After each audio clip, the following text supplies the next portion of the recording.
오늘 아침 하나님께서 우리에게 주시는 말씀은 창세기 42장 34절로 36절까지의 말씀입니다.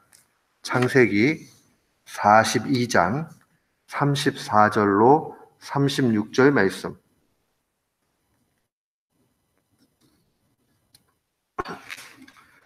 우리 34절로 36절까지 같은 마음으로 봉독토록 합니다. 너희 말째 아우를 내게로 데려오라. 그리하면 너희가 정탐이 아니요 독실한 자임을 내가 알고 너희 형제를 너희에게 돌리리니 너희가 이 나라에서 무역하리라 하더이다 하고, 각기 자루를 쏟고 본즉 각인의 돈 뭉치가 그 자루 속에 있는지라. 그들과 그 아비가 돈 뭉치를 보고 다 두려워하더니 그 아비 야곱이 그들에게 이르되 너희가 나로 나의 자식을 잃게 하도다. 요셉도 없어졌고 시므온도 없어졌거늘 베냐민을 또 빼앗가고자 하니 이는 다 나를 해롭게 함이로다. 아멘. 저는 오늘 본문 말씀 창세기 42장 34절로 36절 말씀을 통해서 하나님으로부터 나오는 모든 것은 선하다라는 제목으로 주의 말씀을 선포하도록 하겠습니다. 우리 말 가운데 전화위복이라는 말이 있습니다. 우리가 잘 알고 많이 사용하는 그러한 말이기도 합니다. 재앙과 어려움이 오히려 복으로 변했다 하는 뜻이죠. 그러니까 아무리 어려움이 와도 그 어려움 뒤에 오는 열매, 또 나빠 보였는데 오히려 그것이 나쁜 게 아니라 좋은 것이 되는 것을 일컫는 말입니다. 때때로 우리는 기독교 신앙이 역설이라는 말로 사용을 합니다. 역설이라는 것은 논리적으로 아닌 것 같은데 나중에 보면 거기에 참 진리가 있고 거기에 아주 깊은 의미가 숨겨 있을 때 사용하는 말입니다. 신앙은 마치 역설과 같습니다. 그리고 전화위복의 연속입니다.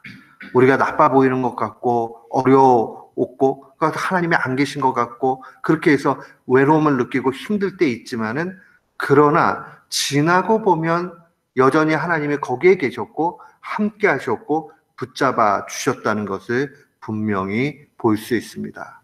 하나님의 지혜자 전도서를 기록한 솔로몬은 전도서 7장 3절에 이렇게 기록했습니다. 슬픔이 웃음보다 나음은 얼굴에 근심하는 것이 마음에 유익하기 때문이다. 그는 슬픔과 고난의 참 의미를 알았습니다. 하나님으로부터 나오는 근심과 하나님으로부터 나오는 그러한 슬픔은 때때로는 우리의 영혼을 죽이는 것 같이 그렇게 느껴질지 몰라도 결국 그것은 마음의 유익이 있다라고 얘기합니다. 그래서 그는 고백하기를 얼굴에 근심하는 것이 마음에 유익하다. 얼굴이라는 것은 그냥 표면적인 근심, 그 어려움을 얘기하는 거죠. 그러나 그것이 나중에 보면 하나님으로부터 나온 거라면 그것은 분명히 유익이 있다라고 그렇게 얘기합니다. 오늘 본문 말씀은 야곱 가문의 위기를 기록하고 있습니다. 이제 요셉이 막내 베냐민을 데려오라고 형들에게 요청을 합니다. 이 시므온을 빼놓고 9 형제가 다시 가나안 땅으로 가는 거죠. 곡물은 얻었어요. 그러나 이제 볼모로, 인질로 시므온을 내다 놓고 막내였던 베냐민을 데리기 위해서 다시 자기의 고향으로 가게 됩니다. 근데 집에 와서 보니까 문제가 생겼어요. 그 곡물을 다 가지고 와가지고 그 안에 아마 곡물을 담을 수 있는 그릇에다가 부었겠지요. 부었는데 그 안에서 돈뭉치들이 각 그 곡물 주머니마다 나오는 겁니다. 왜 놀랐을까요? 원래 이제 이 돈을 주고 사가지고 오는 거였기 때문에 돈뭉치가 거기 있어서는 절대로 안 되지요. 그러나 우리가 이미 앞선 스토리를 보면 알고 있지만 요셉이 이렇게 한 것입니다. 요셉이 그 돈뭉치를 다시 그 자루 속에 집어넣고 보내게 한 거예요. 이 요셉이 살아가는 마음이 있잖아요. 자기 고륙이고 형제고 한데, 그러니까 그냥 무상으로 주는 겁니다. 그런데 이 아비 야곱과 더불어서 이 형들이 이걸 보고는 깜짝 놀라죠. 야, 이거 큰일 났다. 우리가 정탐꾼뿐만 아니라 도둑으로 몰리게 됐구나 하는 그 두려움이 크게 오게 됩니다. 자신들이 속이려고 했던 것도 아니었고 자신들 앞에 계획하지도 않았던 일들이 확 나오게 됩니다. 그때에 이 아비 야곱의 심정이 36절에 기록되어져 있습니다. 너희가 나로 나의 자식들을 잃게 하도다. 요셉도 없어졌고 시므온도 없어졌거늘 베냐민을 또 빼앗아 가고자 한다라고 얘기합니다. 이 베냐민 가야 한다는 얘기를 들으니 이 야곱의 심정이 어땠을까 한번 생각해 보십시오. 험한 인생을 살았던 야곱의 거친 삶 가운데 최대의 위기입니다.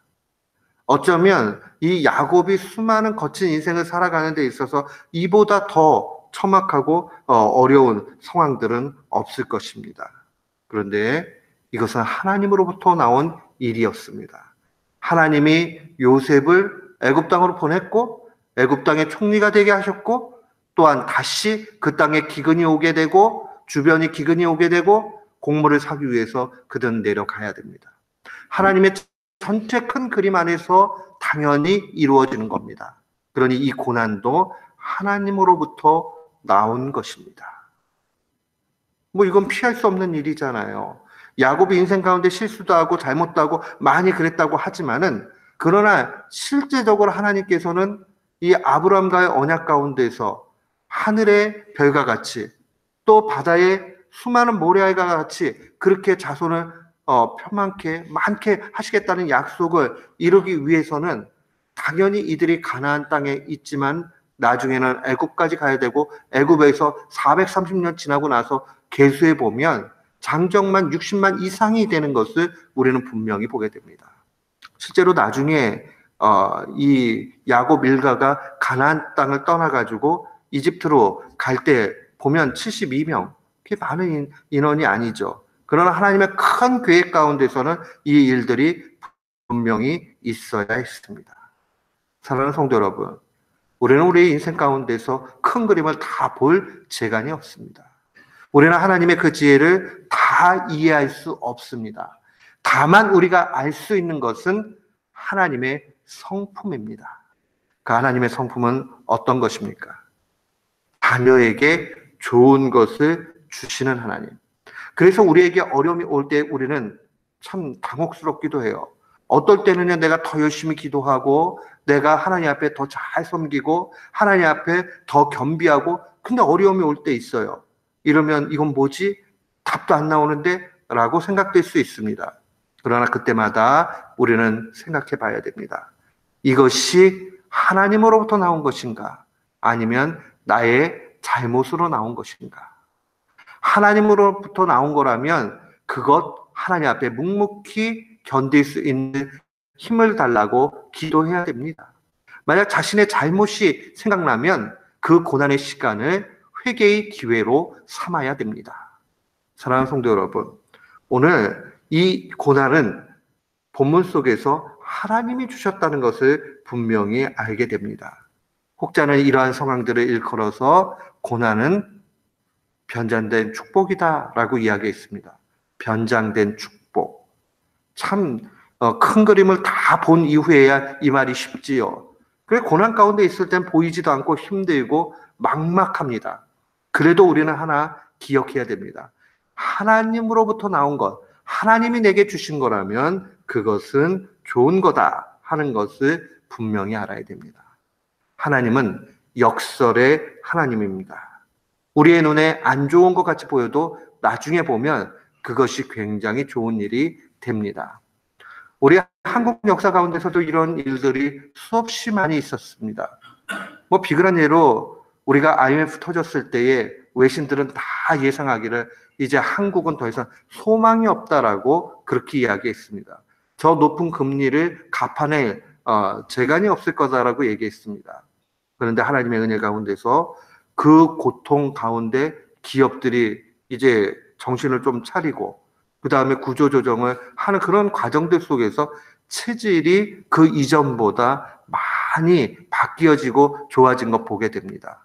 때로는 위기 가운데서, 고난 가운데서 새로운 활로를 찾게 되기도 합니다. 그런데 하나님의 말씀 가운데 최고의 역설은 역시나 그리스도의 십자가입니다. 복음입니다. 바울 사도는 이 사실을 너무나 잘 알았어요. 고린도전서 1장 24절에 보면 오직 부르심을 받은 자에게는 유대인이나 헬라인이나 그리스도는 하나님의 능력이요 하나님의 지혜다. 왜 그렇죠? 그리스도는 정말 말이 안 되는 이 땅의 삶 사셨습니다. 아니, 하나님이신 예수님이 십자가에 죽으셨어요.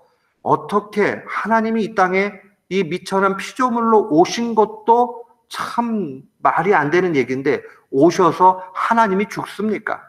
그러니까 한번 잘 묵상해 보세요. 말이 안 되는 얘기예요. 그런데 그 죽음은 죽음으로 끝나는 것이 아니라 부활의 승리로 나타났습니다.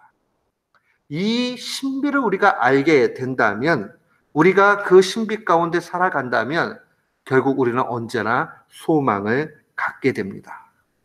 예수 그리스도를 죽음에서 건지신 하나님께서 그리스도 안에 있는 우리를 향해서 분명히 그렇게 역사해 주실 것입니다. 우리들 가운데 고통과 좌절과 절망 가운데 계신 분들 계세요? 그때 그리스도 예수 묵상해 보십시오. 죽음으로 끝나지 아니하시고 그 죽음의 자리가 부활로 바뀌었습니다. 역설입니다. 변장된 축복입니다.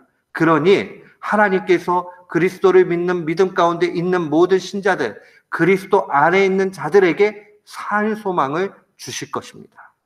그 사실 분명히 마음에 간직하고 오늘도 내일도 주 안에서 승리하는 귀한 교우들 되시기를 주님의 이름으로 축원합니다. 아멘.